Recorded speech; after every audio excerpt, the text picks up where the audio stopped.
This week, Seattle, Washington, Deception Pass State Park, and a whole lot of Pacific Northwest fun on our last few days in the U.S. before entering Canada. Plus, some rural Alaskan medical adventures, all that and more. This is RV Miles. This summer, LL Bean wants to help you feel great out there with gear tips and advice for heading outdoors and exploring all the possibilities of the season. Sand sticks to pretty much everything, so here's a hack for keeping it out of your socks, sheets, and rugs when you come home from the beach. Cornstarch. Simply rub some cornstarch where the sand is sticking and it'll fall off with ease. This works especially well between your fingers and toes. For more fun ideas, easy how-tos, and inspiring stories, visit llbean.com/guide.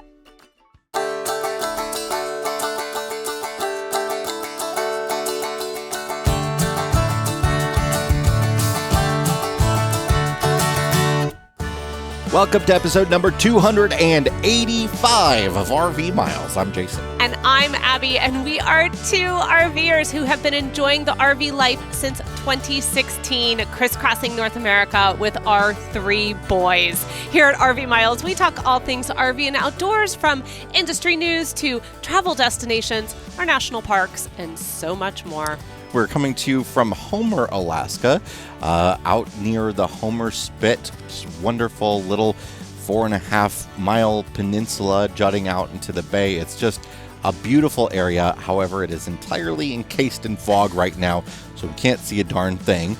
So once again, we are recording inside the RV. I think we're going to have to get used to this for a while as we sort of speed our ways back to the U.S. I guess we're in the U.S. Back to the lower 48. Yeah. I wish that we could have the beautiful... Homer is stunning. The views out in the bay are gorgeous. And I wish that we could provide those here on this podcast. But if you head over to this week's RV and camping news video over on the RV Miles YouTube channel, Jason did get to film outside, and you will get to see a little bit of what we enjoyed this week in Homer. Interesting stuff in that news video this week, too. KOA is doing some great things reaching out to pet owners.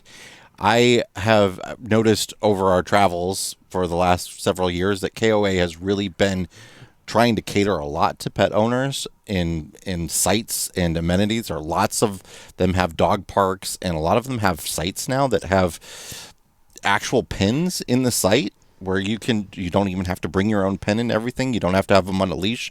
There's just a fenced-in site for your dog. I think that's really great. But they're partnering with a couple different companies that offer really road-friendly insurance for pets and online veterinary care. So if you need to get veterinary care and have, a teleconference with a veterinarian and even get medications to your pets sent anywhere in the U.S., they're partnering with a couple companies that offer that for a discount. And you don't have to be a KOA rewards member to get it. You can go work with these companies if you want anyway. But make sure to check out that news video if you are a pet owner, as apparently 66% of RVers travel with a pet. I'm good being in that 34% right now. Despite the almost daily requests around here for a dog. It's just not something that is in our future, even though we are getting off the road. We've always said, no, it's just too hard on the road for us personally to have a dog. But even though we're moving to part-time RVing, the requests have amped up. And now I just get to say, but most likely we're just going to be down the street from Grandma and Grandpa. And guess what? Grandma and Grandpa have a dog. So I thought it would be made harder by the fact that Jamie and Clay got a new dog. So they just got a puppy. No, it really drove it home. It's actually making it easier. Well, it's easier in two ways. One, we get to see the puppy, which is great. Yes, we get the best. It's like being grandparents. You get the best part of the grandchild, and then you're like, bye, have a good night. Exactly. Not my poop to clean up. Bye. More on pets in my black tank later on. Oh, I know where that's going. But here at the beginning of the show, we wanted to talk a bit About yet another visit to an emergency room. This is my sixth state to visit an emergency room in. And as for our family, I think it makes it 7 states. No big deal, mainly precautionary. I'm fine. Everything's fine. But I had like some severe pain in my neck. And I thought it was because we did a couple great epic hikes in Denali, and I had, a big pack with lots of stuff in it. Especially the second hike we did where we were going to make dinner in the park, and I had like all the water for boiling and everything like that. Had a lot of weight. I had a lot of weight on my shoulders. So I started to get neck pain after that, and the pack was fine. I didn't feel it during the hikes or anything, and I was kind of chalking it up to that. And gradually, after like a week or so, it just wasn't going away. It was getting worse and worse, and I was having a hard time sleeping. And it eventually became really unbearable, but it started to move into like my neck and throat. Your lymph nodes started having significantly swelling, and you could feel that. And that was when I things knew like that that start to at that happen. point. Yeah, I knew at that point it was not. It was not a sort of muscular skeletal type deal, right? Yeah. It wasn't a chiropractic thing. It was something else. And do I get a little nervous when things around his head and neck start to show up? Yes, because Jason is very prone to bacterial infections, as we all know. And I've had bacterial meningitis before, which can show in neck pain, and that could have possibly been it. But I had my spleen removed when I was a kid, and it really didn't dawn on me until very recently, actually after my brain infection. Another visit to the ER in North Carolina when I had pneumonia, that I'm just kind of prone to bacterial infections. And specific bacterial infections, that pneumonia type bacterial infections, because nocardia that you had in North Dakota, where you had to have brain surgery, is a bacterial infection that generally presents itself as pneumonia. And this is what was so baffling to them about you, was that it is something that's very common, especially amongst farmers and people who work in the dirt and the soil and with their hands. But oftentimes, 99.9999999% of the time, it's pneumonia, and it settles in the chest. And of course, like you just said, you had pneumonia last year when we were in North Carolina. So now here we are in Homer, Alaska, and it's been 9 days, and he's not getting better. And in fact, Tylenol doesn't really seem to be doing it. Ibuprofen does, but Tylenol doesn't. We're seeing... Well, I was also doing a lot of like neck exercise stuff that was probably making things a lot worse instead of better, because it wasn't muscular. Right. And we were treating it in the beginning like it was muscular. Yeah. And then for me, it's always when you say out loud, maybe I need to be seen, is generally when I'm like, okay, things are not what we think they are. Like, things are not going for Jason the way that we want them to go, because Jason doesn't really say that he needs to be seen until he is 99.99999% sure he needs to go to a hospital. So, and when he said that, we're in Homer, Alaska. I mean, it's a community of about 5,000 people in the summer. Yeah. So we didn't have high hopes for what medical services would be like here. Turns out, really nice hospital. But long story short, I'm fine. Yes. Like I don't have any sort of. No. I probably had my lymph nodes were very, very swollen. I got a CAT scan and everything, and my lymph nodes were very swollen.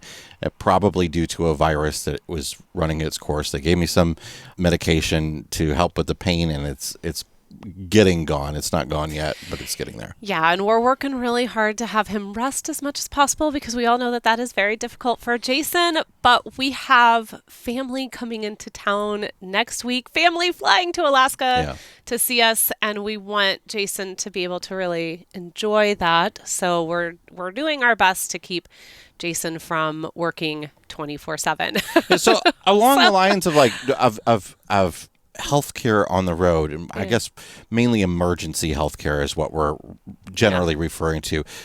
Most of the insurance plans out there are not going to cover ongoing care across the country. Usually that's going to be in your home state or the sort of network of your insurance company. There are few plans in a few states that are a little bit more nationwide, but generally we're talking about emergency care and the ability to go see somebody when there is a problem. And most insurance plans, all insurance plans, I think, are going to cover at least some extent of emergency stabilization care. So basically, that hospital getting you to the point of being stable enough that you can get back home then and get some more long-term care if it was something more difficult. So, for instance, like my broken finger. Yes. When I broke my finger back in Palm Springs, our insurance would definitely pay for me going to the ER and having that set and wrapped and put in the cast and everything like that. But the surgery, it would have only paid for it had I gone back home to had surgery on it. Thankfully, the doctor was a little back and forth on whether I needed surgery, and I elected not to, and it's fine. I didn't need the surgery. So thankfully, I didn't need that. But had I, in order for insurance to cover that, we would have had to gone back to Illinois. We can talk about this off camera, but you told me the doctor said you didn't need the surgery. You never said anything about him wavering back and forth and you being like, nah, doc, I good. No, I gotta go. I mean, he said Jason. he said you don't need it, but he wasn't going to say it's fine. He wasn't going to say, well, I'm not going to tell you that you don't need it. You know, like I'm not. He was being very coy about like, I don't want to have any of the risk on it, but it seems to have set perfectly fine. It's all aligned well. The perfect thing that you could do for it would be to have surgery to put a pin in it, but I don't foresee any issues, but there's always a chance. It was that kind of thing. Okay. Listen, your body, your choice. Okay. Yeah. That was just not, was not the conversation you and I had, but that's fine. And I'm glad that your finger has healed fine. You did not need the surgery. You made the right decision. I totally trust that. As you're saying that, and I'm sure it's people who are watching this will see, I was like, I don't really remember that being the conversation that we had. I may have sugarcoated it. You may have just handed me a big bowl of sugar and been like, here, drink this while I talk to you. But as we sort of posted about this incident here in Alaska on social media, one of the comments reminded me of something. Somebody commented talking about their issues with just like a 2-mile medevac flight. Oh, yes. And the cost of that, they got billed, I want to say it was like $60,000. Yeah. And their insurance was wanting to pick up half of that. Oh. So that's the stuff that kind of gets me a little concerned. And one big thing that we want to recommend to y'all is to become a member of the FMCA. The FMCA is the Family Motor Coach Association. It's an RV club that's been around for 60 years now. They just celebrated their 60th anniversary. And if you use it for nothing else, they have great discounts on roadside assistance. They've got a good roadside assistance plan and some other things. But if you use it for nothing else, membership to FMCA comes with emergency evacuation insurance, which means basically they pay for a flight to get you somewhere. When we had the issue in Minot, North Dakota, when I had my brain surgery, they were going to cover this, the emergency evacuation insurance through FMCA was going to cover not only flying us home, flying me home, but also they were even going to cover getting our RV home. Yeah. It was. They were going to cover all of us. No, you're right. They were going to cover all of us. There was a lot of back and forth on how we wanted to do it because we had options. I mean, that's what's amazing about that is we had options on the best way to get us home, to get Jason home quickly, to get the rig home. We had options. So that program, to me, again, as Jason said, if you take nothing else from FMCA, and you will take other things from FMCA, they're really wonderful people over there. That's like $60 a year or something, 60, 70. That peace of mind and being able to say, look, we've worked with FMCA in the past. We have not worked with them for a long time, but I think it speaks to what our personal experience with them during a medical crisis. I just cannot, I cannot stress it enough. It is worth every small penny, $60. And I think they're even having a special right now. They are. It ends July 31st. But most people listen to this, or maybe everybody listens to this, it will be. If someone catches it on Sunday or Monday Yeah. of this week, they are having, I think, 50% off membership right now Yeah. to celebrate their 60 years. So, But that will cover, like, it not only, like, for our situation, we couldn't use it actually because that whole thing with the stabilization care, it turned out that, like, I could not be stable on a flight. I needed antibiotics too often, and they had to be mixed at the hospital too often for me to get on a flight and head back somewhere. So we had to stay in North Dakota that whole time. So that 45 days in North Dakota was considered stabilization care because he couldn't be moved. So that's another thing. If you're asking yourself, well, you guys were there for so long, how did that work out with insurance? That was considered stabilization care. You'll remember that in January of 2020, he did finish having the titanium mesh piece put over the hole in his head, and that was done in Illinois because he was then safely able to travel back to the state to be able to receive that follow-up non-stabilized care that he needed. So it's tricky. But it's really important that you understand the ins and outs of your personal insurance, especially if you're going to be on a very long RV trip. Really understand that. We always recommend when you go into somewhere, if you have, listen, an accident can happen to any of us. You don't have to be accident averse. If we broke an ankle or something on one of those hikes in Denali, they would have had to send a helicopter to evacuate us out, and that would have cost a lot of money. And that emergency evacuation insurance would cover it, and most of your insurances would not have covered that. I would have been like, give me 2 sticks. I'm going to mobilize this man's leg, and then I'm driving him to Anchorage. Let's go. But I remember, when I was a kid and I was camping with my family in the Buffalo National River in Arkansas, and we had been out on a hike. We were doing a really long hike out to a cave. And I was with my parents, my aunts and uncles, my grandparents, this big family trip. And my aunt fell or tripped or something happened that she broke her ankle while we were out far away from the campground out in this wilderness area. And listen, it was the 80s, so I doubt we were prepared for anything. I'll be surprised if there were water bottles on this trip. So I remember that she had to be physically, like, my dad and my uncle had to physically help carry her out. And I do believe at one point they had to, like, do the lock arms swing thing to get her out. So here we are now, probably 6 hours from home. And she has she's all wrapped up. I don't think we knew at that point that it was actually broken, but it was probably more like a fracture. She had to drive herself home in her stick shift. Whoa. Gosh. Right? Which I'm trying to think back, and I'm trying to think to myself, like, why didn't somebody drive her? Like, there were like She's lot of adults pressing there. down on a clutch and a brake pedal and a gas pedal. I was like, there were a lot of adults there. And maybe I'm having some revisionist history because, again, I was like 8. But I have a really distinct memory of, like, seeing my last thing of saying bye to my Aunt Bonnie and, like, seeing her in her car, like in the driver's seat and wrapped up.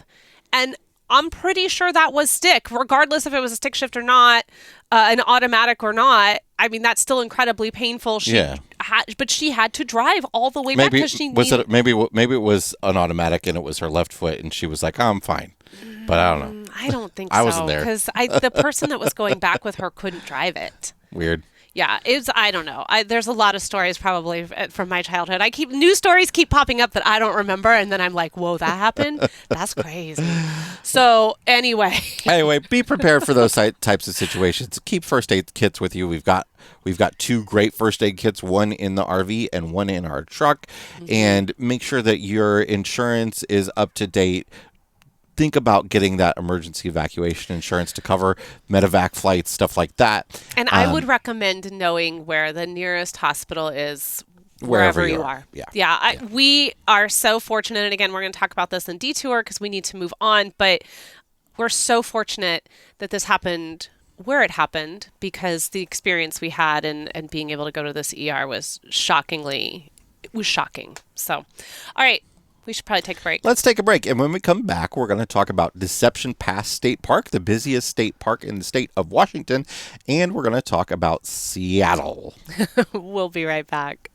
This episode is sponsored by the Park Wolf app. Ever found yourself in the heart of a national park, surrounded by beauty, but unsure where to go or what to see? That's where Park Wolf comes in. Park Wolf is the ultimate app for exploring national parks. As you drive, the GPS shows you what's coming up on the road, and an audio guide will fill you in on what's there so you can decide if it's worth a stop for you or not. Gas running low, looking for a bite to eat or a bathroom break? Park Wolf's got you covered. It keeps track of the nearest gas station, restrooms, food, and pullover areas. And the best part, it works without an internet connection. And if you're a wildlife enthusiast, you'll love Park Wolf's wildlife maps and sighting notifications. So before you set off on your next national park adventure, download the Park Wolf app for your iPhone from the App Store. It's your ultimate guide to national parks. Chances are you've seen them on the road. That's because Blue Ox designs and manufactures the best towing products in the industry. Just look around. You'll find them on highways and campgrounds and anywhere you find people traveling in the great outdoors. Award-winning tow bars, base plates, and brakes, a full line of weight distributing hitches, adjustable ball mounts, and a new line of fifth wheel hitches. With Blue Ox, towing doesn't have to be a drag. To learn more about how Blue Ox can make your travel adventures even more stress-free, visit blueox.com. Okay, we're back and we're here to talk about Seattle, Washington and Deception Pass State Park and Whidbey Island.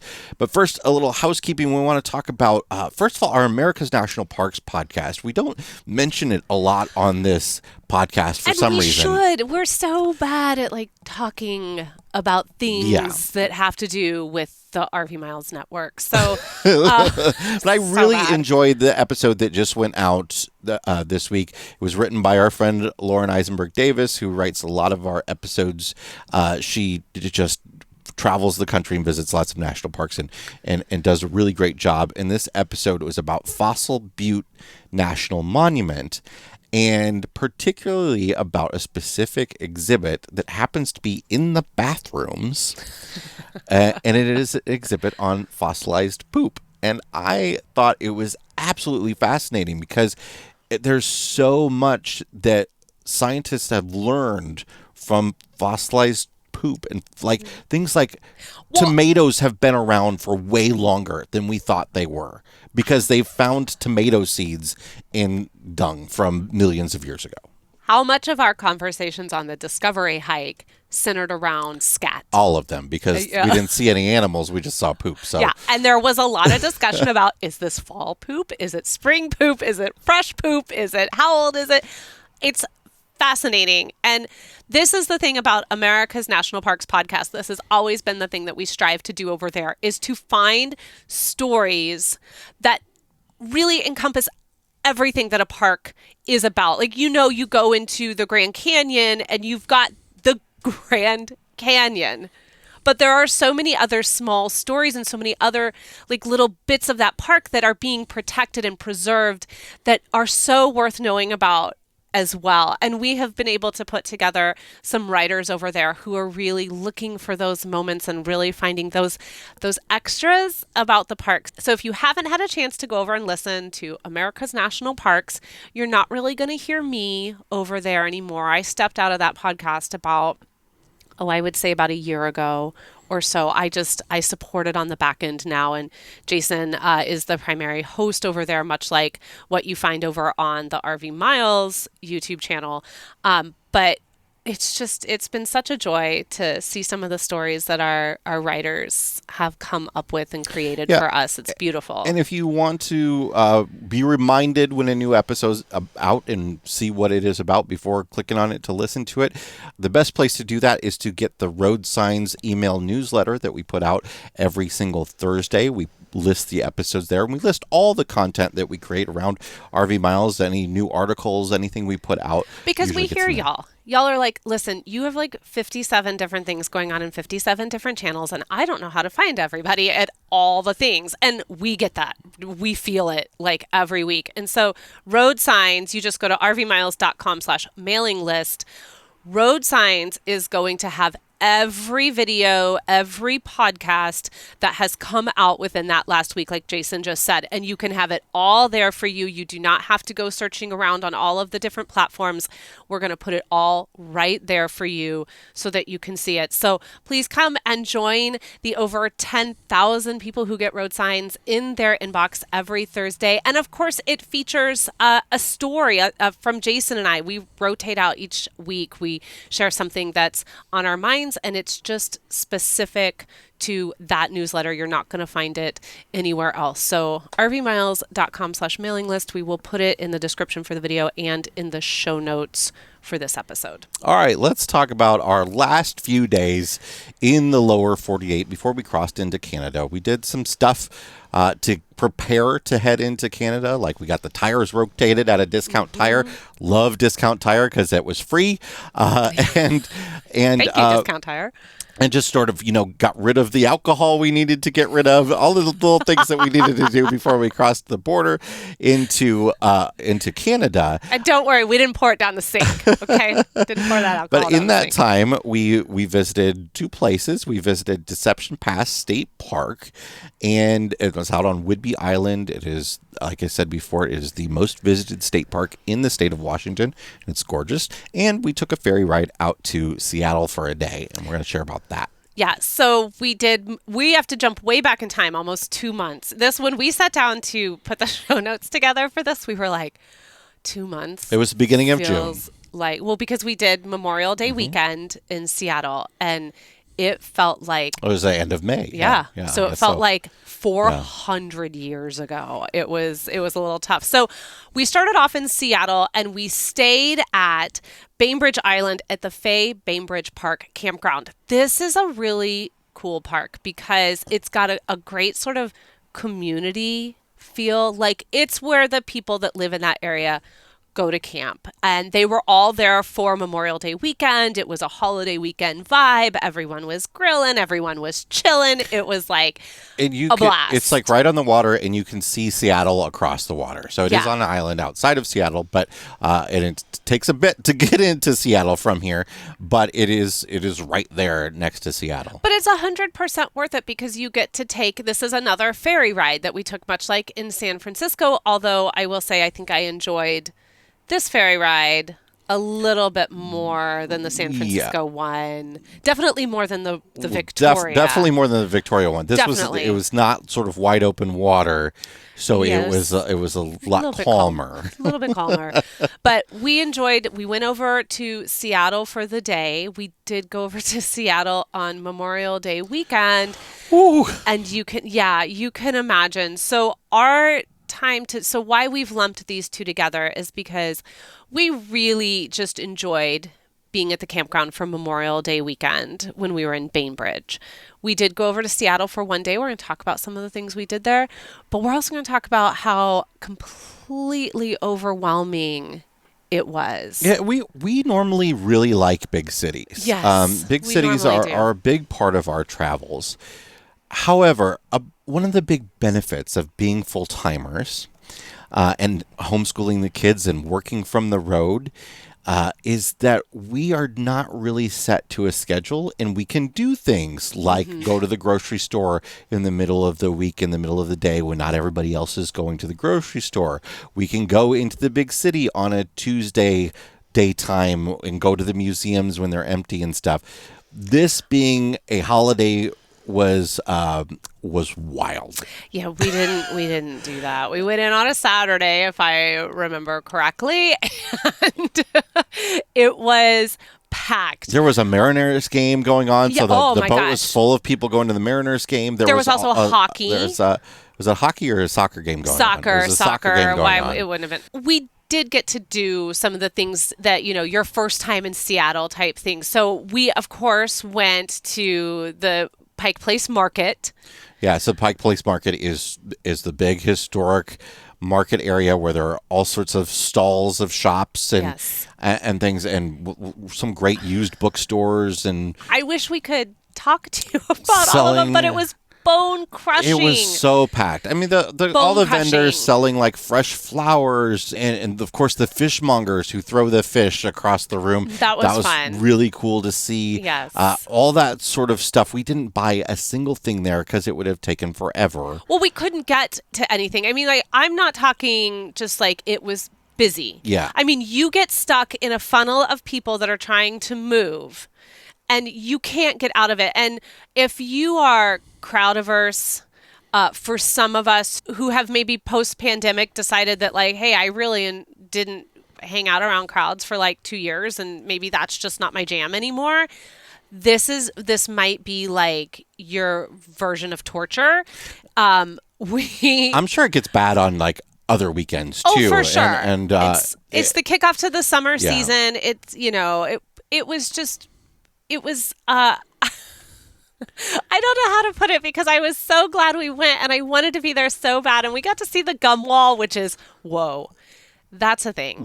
So if you don't know, it's like, it's not even a wall. It's an alley. Yes. Where people have literally covered it with gum. And They're chewed gum, y'all. They're chewed gum. We did an episode of the See America podcast back when we Yes. were doing that on this. And we'll put it in the show notes too, so you can listen But to it. I think it's even been scraped clean a few times. Yes, it has. And it is really gross, but really cool kind of at the same time. It's really interesting. Yeah, it's very interesting. So we got to do that, but we also wanted to try to go to the original Starbucks, which is right there. Yes, we tried. And wow, that was one of the longest lines for anything that I've ever seen. Holy coffee line, Batman. That was a very long line. Like so blocks. we walked past it and waved at it and kind of peeked at it and took some pictures.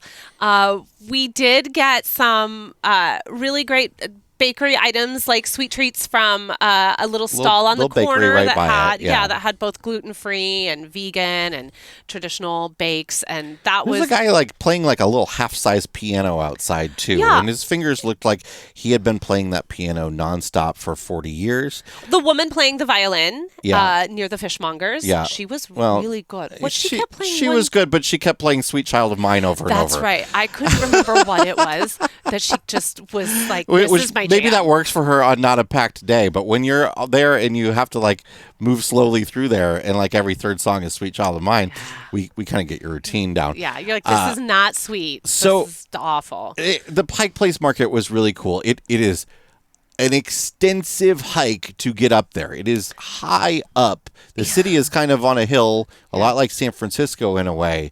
And we got off the ferry and it was all walking that we were doing. And it was a lot of stairs to get up to the Pike Place Market. If you are not somebody with, good knees or good legs, this is something you want to take a cab to or something. I was wishing we had taken a cab by the time we got up there. We did not do anything like the Space Needle. There just wasn't time. It was so busy. The Pike Place Market, really, we were all together. That took most of our day. With our Yeah. friends, so it was a group of 9. That took a lot of our day and our time, but it also took just a lot of our energy. And we decided, hey, you know what we do need? We need ice cream. Yeah. And we also need coffee. So why don't we walk to the very first Starbucks Reserve, and why don't we take the kids to Salt and Straw? And let's go do that. Yeah. We're gonna walk. It's fine, not a far walk. It's fine. It's a beautiful day. That was such a long walk. It was quite the walk.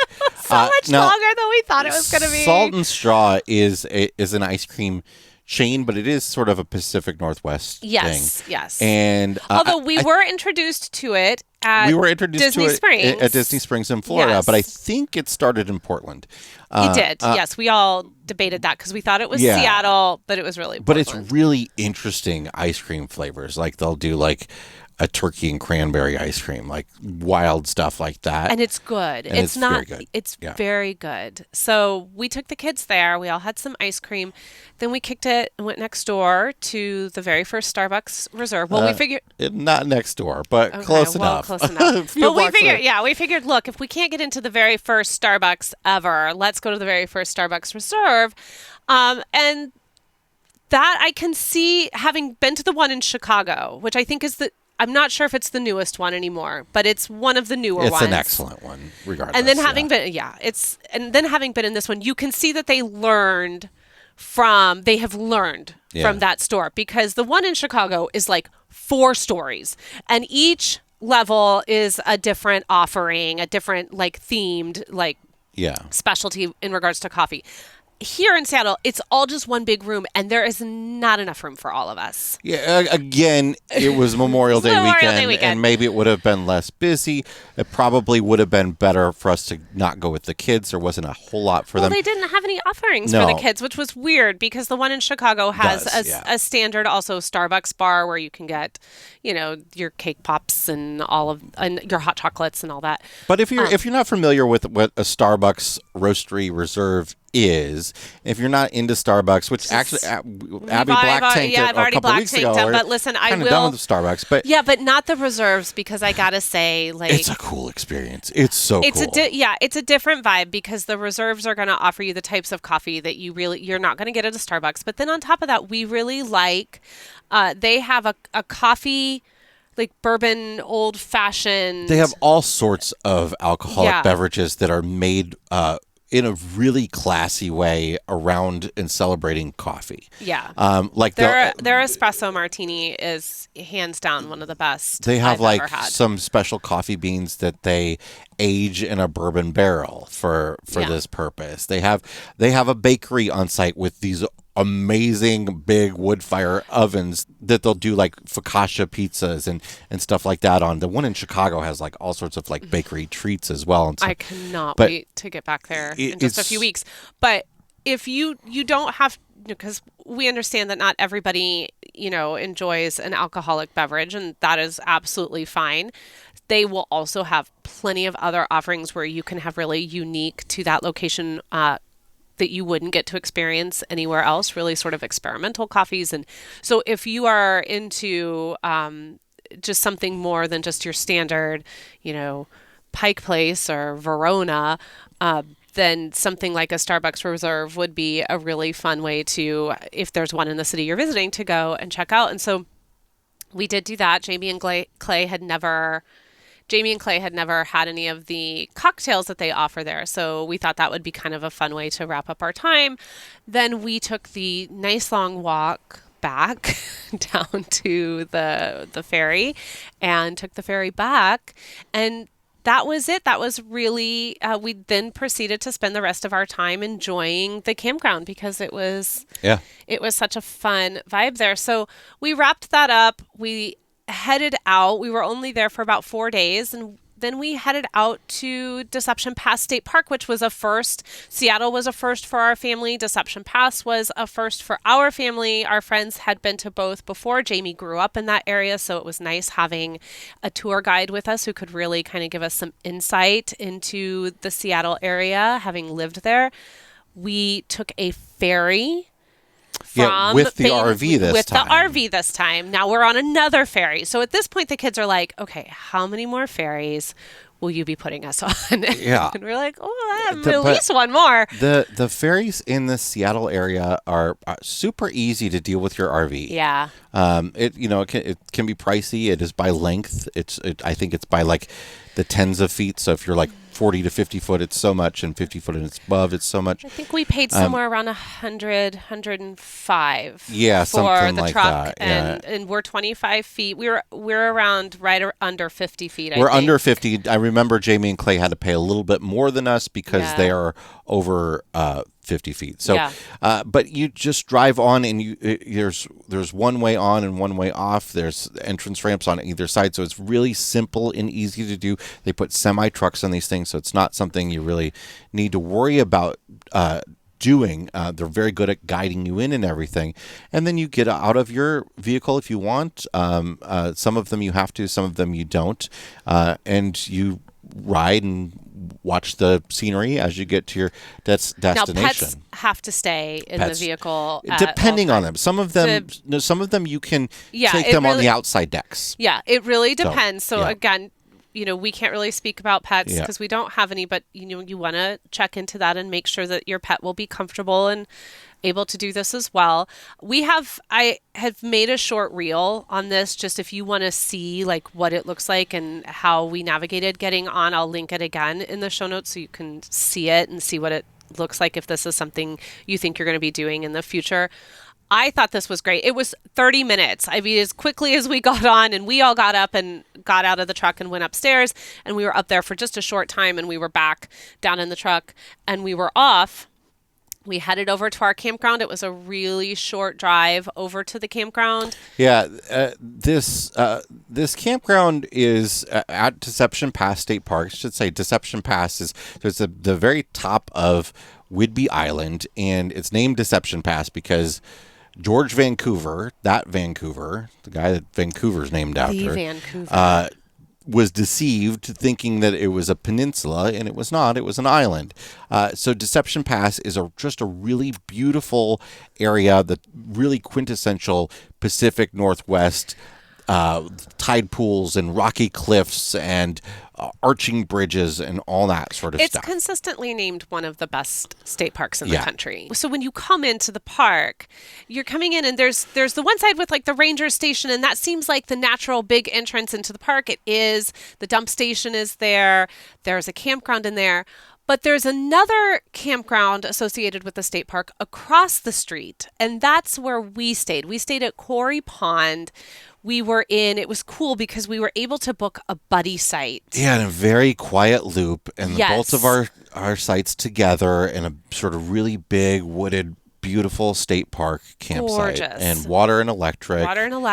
And decent bathhouses, too, and plenty of space to spread out. We were able to put up hammocks. We were able to create our outdoor office space that sometimes we get to create, which is really nice because then it gives Jason and I a place to go to work.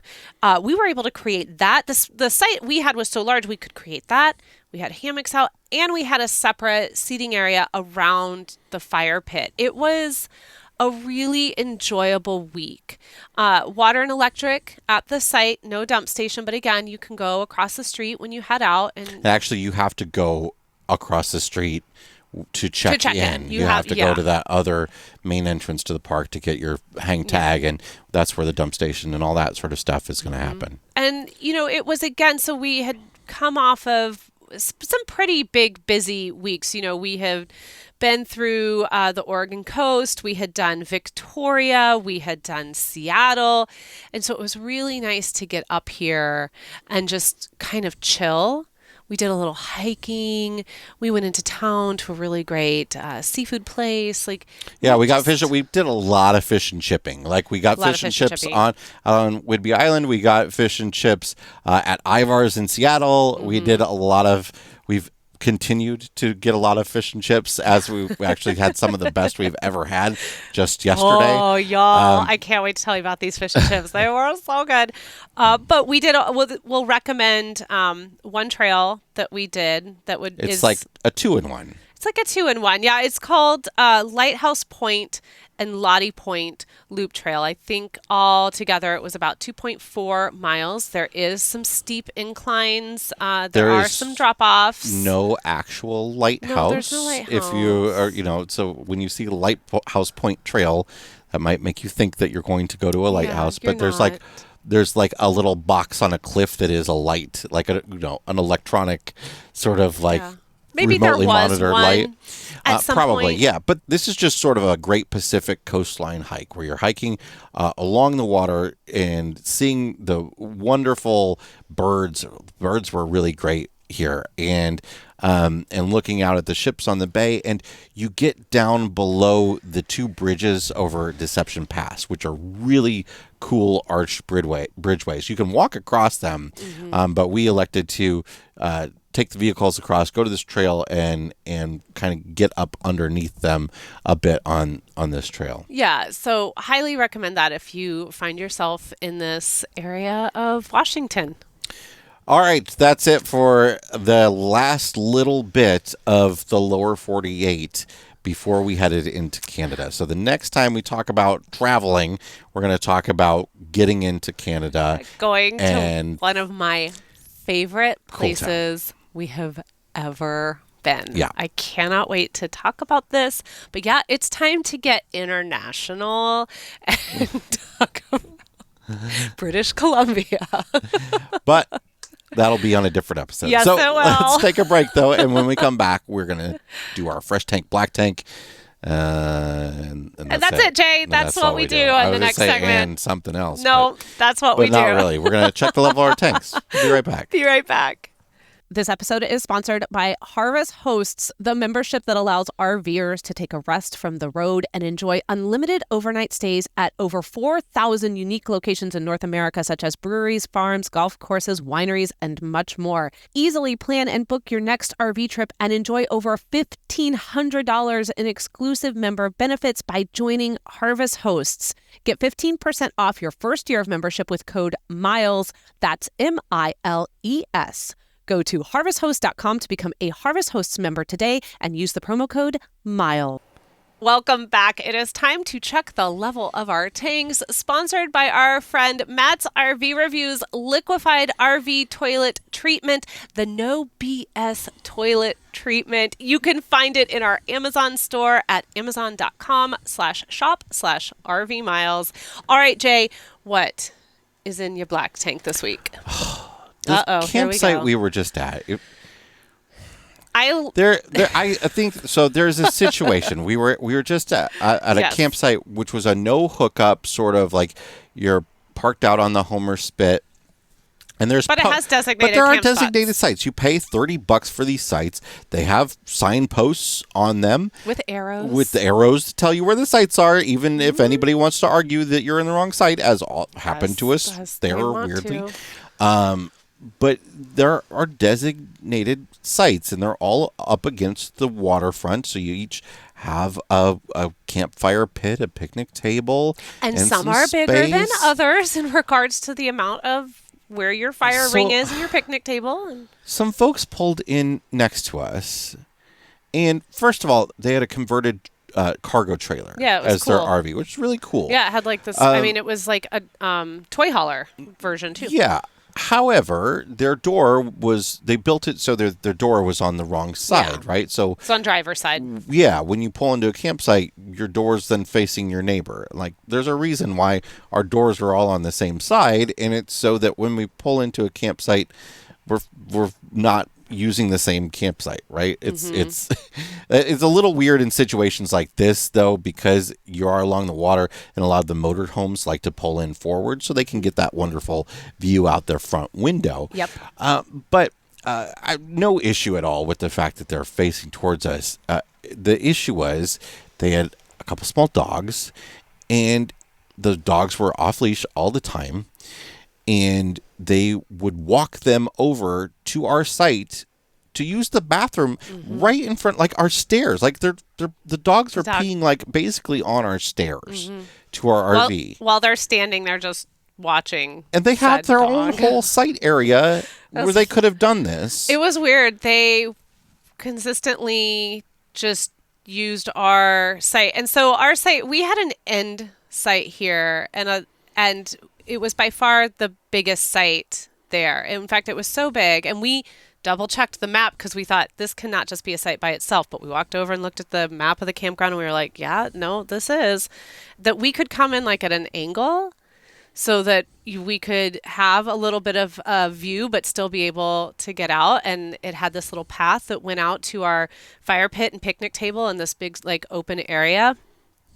And consistently, people just were like, "Oh, this is the site," and they just were like, we're just gonna set up shop here." I would look out, and there, we'd have like our camp chairs and everything like set out there, and there'd just be somebody sitting at that picnic table having their lunch. It's kind of a place where "Oh, hey, hi." It's kind of a place where you let some of those expectations go of like people walking through your site and stuff like that, because it'll drive you nuts if you don't. It's to get to the beach, and like sometimes they have to go that way and everything, and it is a little loosely organized, and all that's fine. But there's some things like we saw a woman walk Jamie and Clay had their they had their trailer parked and they had their truck parked right in front of it. Somebody like walked in between their truck and their trailer, like in that little tiny 2-foot space. There was a guy that was like trying to.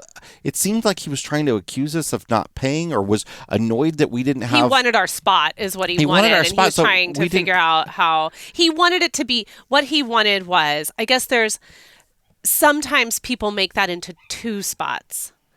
And he was upset that we had used the spot as the spot was intended. I guess, but he was giving us a hard time because like our receipt wasn't on the post, because the posts have the little clips for you to put hang your receipt from, but the receipt itself says to put it on your vehicle. So we did that, and he was like giving us a hard time over that. It was very strange. It's very weird. We've had a few pavement camping situations recently where it's just really like driven home for me that it doesn't matter where you're camping. It doesn't matter if it's on a beach, if it's pavement, or a designated camp spot that's marked out. These are all spaces that people pay for, and a parking spot that has a sign and an arrow and markers that show that this is a camp spot. It doesn't matter if it's on a slab of pavement or if it's in the greenest nature. Somebody spent some money to have that spot, to have this little tiny piece of land that they're going to call home for the weekend or whatever. And we should be kind about that and let them have that little spot and not just treat it like, oh, well, it's beach camping, so I can do whatever I want. Oh, you're just camping in a parking lot. They can do whatever they want if they want to walk through there. No, actually, they can't. Because I paid for something that this particular business designated as a campground, as a camping spot. If this was free or even just like $5, park wherever sort of deal, it would I'd be still a different argue. story. No, I'd still argue if I had to make a reservation for it, if I had to pay for it, if somebody took the time to draw out a map that shows where camping spots are. That's what I was going to say. That's what I said. This is not that. This is there are posts with signs and like. Yeah, anyway. it was just really strange. And but it was an amazing, beautiful place too. So. It was lovely. But there was a line that was drawn for us when the dogs kept walking up to our stairs and peeing on them while they stood there and watched them and looked at us staring at their dogs peeing on our stairs. A little weird. I know. I was like, would they be okay? God. Would you all mind if I just walked over and peed on your stairs? Is that going to bother you? Like, is that it's okay? Are you all right with that? Like, if I just came over and took a squat, peed on your stairs? No biggie, right? It's like, fine. So anyway, what's in your fresh tank this week? I know you're not going to get that image out of your head for a while. My fresh tank is using my phone for tap to pay. Yes. Ever since we crossed into Canada, both Canada and Alaska, virtually every business accepts tap to pay. There have been a few occasions where we haven't been able to do it, but I have very rarely needed to use my wallet. I'm almost always using my phone to pay, and I know a lot of people hate that. Oh, I love it so much. I love it. I just put my phone there. I have the designated card I want to use. Bink, bink.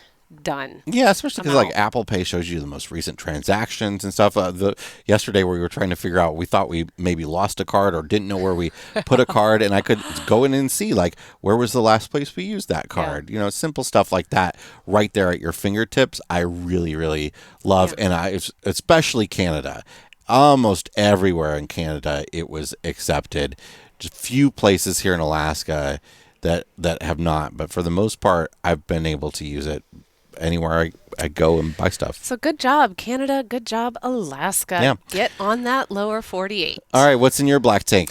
Okay, so my black tank okay. So I think we all like, kitschy little street names that you go into towns and they always have them, a lot of themed names of streets, like for what that, area is kind of known for. And it's really cute. And but I came across one the other day, and this isn't really a black tank. It's more of a gray tank, but it is kind of a black tank. So we got fuel at a gas station, and I was leaving and I noticed that the name of the street was Poop Deck. And I did a double take because I thought, no. Like, this isn't named Poop Deck. Poopdeck. Well, the town's names are all sort of like... Or the street names, you mean? The street names in this town are all sort of celebrating maritime ship words and stuff like that. Absolutely. And that is so great. But I thought, if I had to call, okay, like I'm setting up, I've moved into a new home, right? And I need to get some people out to set some things up, or I need to set some things up. And I call, I call to change my address, or I have to fill out my address. I have to tell someone, or I'm placing a to-go order if I can't just do it online and I have to actually call somewhere. But I have to call them and I have to tell them, like, here's my address to come deliver to me. If I had to tell someone that I lived at 1234 Poop Deck, that's Poop. And they'd be like, can you spell that? And you'd be like, it's exactly as it sounds. There have been a lot of street names that I've thought exactly that of. Not necessarily like in this way, but like some that are really hard to spell, or some that are like 5 words long. That you're like, I've got to call Verizon and try to explain to somebody in India that my address is. What if I'm like saying to like my friends, like my kids want to have a friend over. Let's say Jack, my 16-year-old, wants to have a friend over, like for the first time. He's gonna be like, or this friend is gonna come pick him up and go out to the movies or something. Hey dude, where do you live? Yeah, just I'm right off Poop Deck. Yeah, Poop Deck and Sterling. It's growing on me because I think it's kind of memorable and cute. But I think if I had been 16 and I had to tell my friends that I lived on Poop Deck. Well, if you live in a small town that everybody knows there's a Poop Deck street, it's no big deal. Sure, that's fine. I just think there's a lot of other things about maritime and fishing and the beauty of Homer that we could have celebrated on a street that didn't have to bring up the Poop Deck. I mean, I guess we need to celebrate the Poop Deck, but it's sort of like you ran out of is there a pee patio? They were trying to be funny. It's not actual poop deck and a pee patio. It's not named Poop Deck because I know of people poop, don't though. go over and just poop on the deck, Jason. I'm not our neighbor's dog, okay? I don't just walk over and pee wherever. Is there way too much potty humor on this podcast? There might be. Might be. Today there is. So. What is in your fresh tank this week? So I have a book recommendation for this week. I jumped on the bandwagon of a book that came out in 2021 that has been turned into an Apple TV show that I haven't seen yet, but that has been crossing my path time and time again for like the last year. So it's by Laura Dave. Yes. 2 first names, Laura, Dave. And the book is called The Last Thing He Told Me. I flew through this book. I read it in 3 days. It is currently the best book of 2023 that I have read. It is so good. And it takes place, I don't want to give too much away, but, this woman's husband just completely disappears one day. And all he leaves her is a note that says, protect her. And it's about her stepdaughter, her 16-year-old stepdaughter. Her stepdaughter does not like her. She's only been married to this man for about 2 years. And what happens in the span of 48 hours, there's a big scandal with the SEC that gets involved. And it is so wild. And I can't, it's so good. You just read it. If you're looking for something that, you are not going to want to put down, this is the book. It's the best book I've read so far this year. I loved it. Awesome. Well, that's it for this week's episode of the RV Miles podcast. Yes, it is. And hey, before we go, just a really quick reminder about homecoming, because we only have 15 campsites left. So if you are wanting to attend this, it's a really small gathering this year. If you're wanting to attend, you need to get on and get registered, because we absolutely anticipate that all of this is going to sell out. Homecoming is happening October 4th through the 8th in Amana, Iowa. We are going to have, with your rally ticket, you're going to have nightly dinners from fine catering folks like Hy-Vee. You're going, although I was on Hy-Vee's website, I'm not super impressed. So I'm trying to outsource some food trucks right now, because I think we can do a little bit better than like a meat and cheese tray. Okay, I think we can do better. It'll be good food. It's going to be really good food. There's a Greek place I'm hoping that we're going to be able to get cater for us. Also, we're premiering Baja to Alaska. The very first episode of the docuseries is going to happen. We're going to have a lot of fun. We're going to have some outings. Jason's going to dress up like a wizard, and we're all going to go to a Ren fair. You're right. You're getting a suit of armor. I forgot. Stop it. There's a ton happening. We hope that you will join us. You can learn more at rvmiles.com/homecoming, and I will also link to it in the show notes as well as in the description for this video. All right, friends, please stay healthy while you're out there on the road. We really hope that you do not have to keep track of all the ERs that you have visited across the country, and we hope that you keep logging those RV miles. Bye, everybody. Bye.